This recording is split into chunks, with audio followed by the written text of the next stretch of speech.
the times you bleeded me.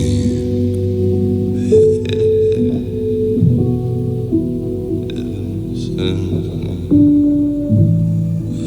you heard? I bet you had goodbye. How will I survive?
Let's talk, and you in it all. believe there's the honor up for me. You wouldn't even claim it was rough. You wouldn't even save me. It was tough.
You write the page on.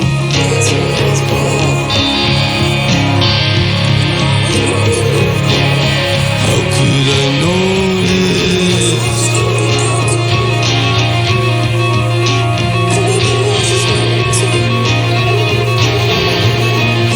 You're sending me backwards.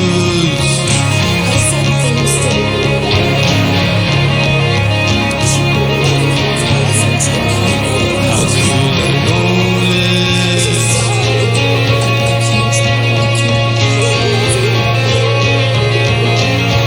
You're sending me backwards.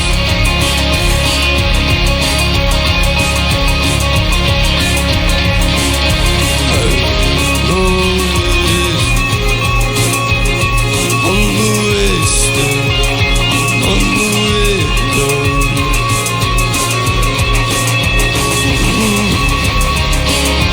You lied to me, you lie on me. How could I know?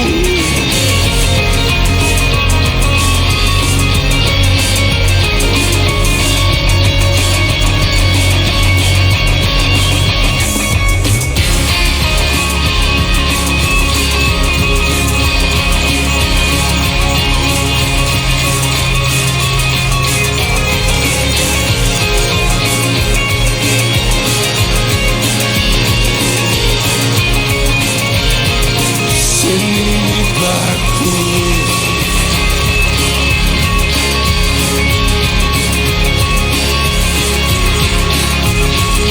I wouldn't notice.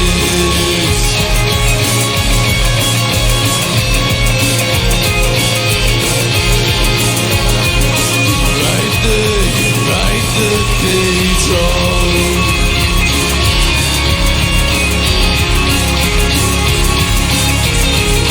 What did you see there?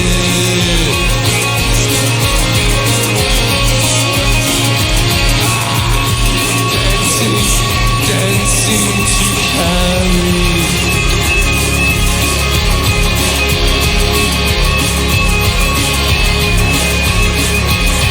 What's it about it?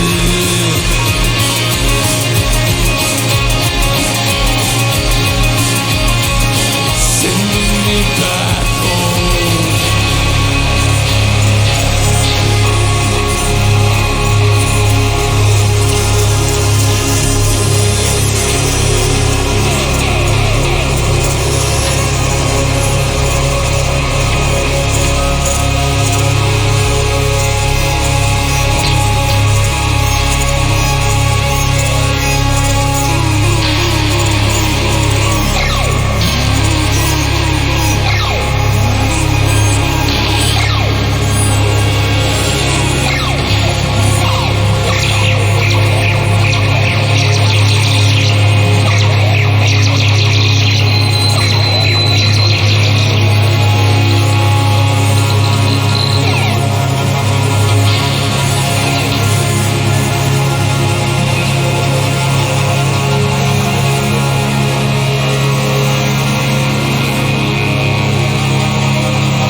But to the here and now, we have Tommy Barlow live in session from our Salford studios, and I'm joined by Tommy now. Tommy, how are you doing? You all right? Yeah, good. Good. I mean, it's great to have you in. Salford. Here in Salford, yeah. It's a joy to have you in. Very, very excited for the session. We've been loving all tunes. Can't get Won't You Ever Need Me out of my head. So thank you for that. Appreciate it. You've had like a pretty frantic and busy 24 hours, I guess, right? Yeah, just came back from south of France for Midi, but it was cancelled by a storm. Yeah. So we, figured out a way of playing somewhere else. It was cool. Didn't want to leave. Nice. That's my only holiday. So. Oh, right. And then straight back to it in Salford. Yeah, in the legendary Salford. It's a pleasure to have you in, and you've brought, I guess, the band with you. Yeah. Would you care to introduce us to the band, please? Got Josh Curtis on the viola and Jamie Holman on the guitar. Lovely stuff. Very excited for it. Now, obviously, we've been big fans of the 2 tracks that you've released so far, and very excited to sort of get into what it is that, you know, makes your farm grunge sound that you've coined. But I guess we'd love to know a bit more about yourself, you know, kind of your background, because you're based in London now, right? Yeah, based in London. Mm-hmm. Yeah. You're from Cambridge? From a village called Shelford, in South Cambridgeshire. Nice. And was it that sort of Cambridge way of living that formed this farm grunge? I don't know. I mean, I was both my parents are music teachers. Right. They just played me like a lot of classical and like instrumental folk stuff. Mm-hmm. And then like my cousin and my brother got me into more of like the bandy stuff, more experimental stuff, I guess. I don't know. What? Yeah, I've always I feel like getting into other forms of music was like a rebellion against like the classical upbringing. Yeah. I mean, I never I refused to learn how to read music. I just felt like it was really, I don't know, uncreative for me. I wanted to like make my own thing. So like finding my own way, but through, I don't know. Yeah, what are some of those artists that you kind of, you know, recognize yourself in or recognize your sound in? Hard to say. I mean, I don't know. The current bands, I love Moyne, Yahweh Nailgun, and like Justin Vernon stuff, like Big Red Machine and Bon Iver. It's always been a big inspiration. James Blake, early James Blake stuff. Yeah. Would you say earlier Bon Iver or like? Yeah. Early stuff. The more folky. 22 a Million was the one that. That is an unreal album. Yeah, man. I mean, I got an OP1 because of that album. Just the samples on there. Yeah. It's just super sick. Yeah, no, absolutely. With your parents being music teachers, though, I guess did they inform quite a lot of your musical upbringing, or were you trying to rebel against it? Like, did they sort of show you the initial stages of your musical sort of? Yeah, for sure. But then did you try and, like, I guess, rebel against that? I think rebel is the wrong word. That sounds negative. I guess it was just naturally, I was just like, I don't know, became obsessed with it, and then as soon as you're obsessed with something, you like delve into stuff. And like just new music that doesn't exist and pushes what music is what excites me the most, you know. Yeah. Or like stuff that can take bits from old things but then pronounce it in a new way. Yeah, I love that. I think Guildhall was always good for that. Like that was really pushed to us, was to like do something new. Did you study at Guildhall Music School? Is that? Yeah. What can you tell us about that? What was like a specific part of music that you studied there? Yeah. I mean, all three of us did electronic music at Guildhall. And we did like film music, sonic arts, and like pop music, installations, everything really. Well, Jamie was on jazz guitar, then moved there, I think. And that's, I don't know. Did you all meet there then? Yeah. Nice. And was it like, when you first met, was it a band that you were playing in, or was it like the early stages of Tommy? We all have our own projects. Yeah. I mean, me and Josh are like producers really, so it's all like in the computer, and then we bring it to a group. yeah, we all do our own thing, but then we jam all together occasionally. Cool. I don't know. What can you tell us about the live setup this evening? Because it's the three of you, but then obviously, you know, the tracks are a bit more layered with like drums and percussion and such. Yeah. My computer skills, I guess. I don't know. Yeah, don't want to give too much away. No, that's cool. But viola and guitar, electronics, vocals. Yeah. Nice. And you mentioned when we had our little chat and when you were breaking artist about I think you said about 15-minute versions of tracks, and is it that you didn't like the radio edit? Yeah, I just really like long form songs. Like, I mean, I've always been a big fan of like the minimalist movement, like Steve Reich, like music for 18 musicians, just like being able to lose yourself in like a small world and then it to expand. I don't know. I don't know. I like just staying in a world for a while. Yeah. And I think it's how I write as well, really. So you have like really long forms of songs that you then have to then shrink down to, you know, the 4-minute versions. So you're telling me there's like a 15-minute "Won't You Ever Need Me" somewhere? There's like a 7-minute one, I think. Okay. Yeah. Interesting. Well, should we get into the first part of the session? Yeah. Let's do it. Tommy Barlow live in session. And we are back in the studio, the live studio, with this evening's session guest, Tommy Barlow. Now, Tommy, that first part was absolutely gorgeous. Absolutely loved hearing all the, you know, the different layers and such. You know, the vocals that you had in Earthkiller. It sounded gorgeous. Do you find that when you play these tracks live, that it allows you to explore different things, different layers? For sure. Yeah. Yeah. I mean, I've always liked the idea of changing it for the live thing. I mean, it's not that different at the moment, but eventually I want to like reconstruct the songs for each show and like change the instrumentation. Would it be a bit more like acoustic or? Well, I want to be able to like sometimes do acoustic stuff with like strings and orchestra stuff, and then like heavier rock shows. Like, I mean, like the tour is going to be heavier stuff. Yeah. What kind of setup? Lively. Yeah, would the setup be on tour? Would it be the three of you and then? Jamie's no longer after that. It's just me and Josh. Wow, okay. Would it be drums? Would you have a live drummer or? You just have to come and find out. I like that. Thank you. I like that. I'll be there. I mean, the tour's coming up. It's a big old tour. You got dates. London, going to be at End of the Road. Yeah. See you there. Yeah. That'll be a good one. Then you got Bristol, London again, Cambridge, Glasgow, Manchester, Leeds.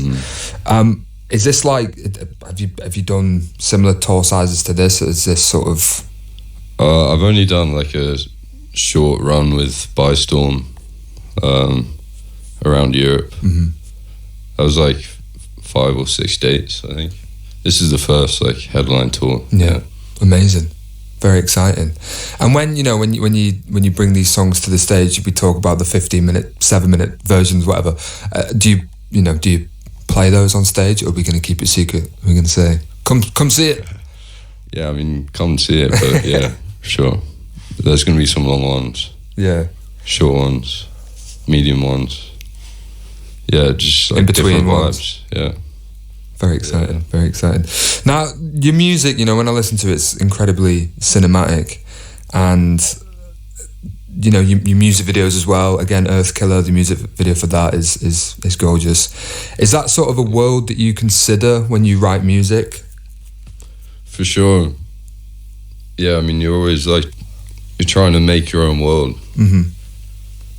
Especially, like, I find that because I spend so much time doing it, like, alone, you're kind of forced to build worlds on your own. And the visual thing is really important to me. It can vary, for sure. I don't know. Do you it's really weird talking about your own music. Just I think it's best to just listen. Yeah. Do you visualize like certain spaces that it's played in or anything, or?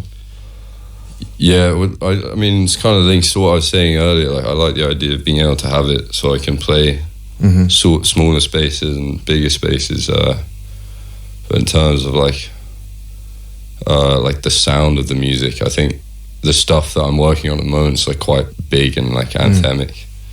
I feel like I start with a simple idea and build it out, and it becomes that. But I don't. Again, try not to think about it. And now we have to talk about your vocal style. Did that come naturally to you? Are there any artists that inspired that in you? Tommy Barlow. Nice. And you're going to be playing a couple of unreleased tracks now, which is very exciting. Yeah. What can you tell us about these unreleased tracks? Bill is Dead. Tuske. That's it. Sick. Should we hear it? Yeah. Let's get into it.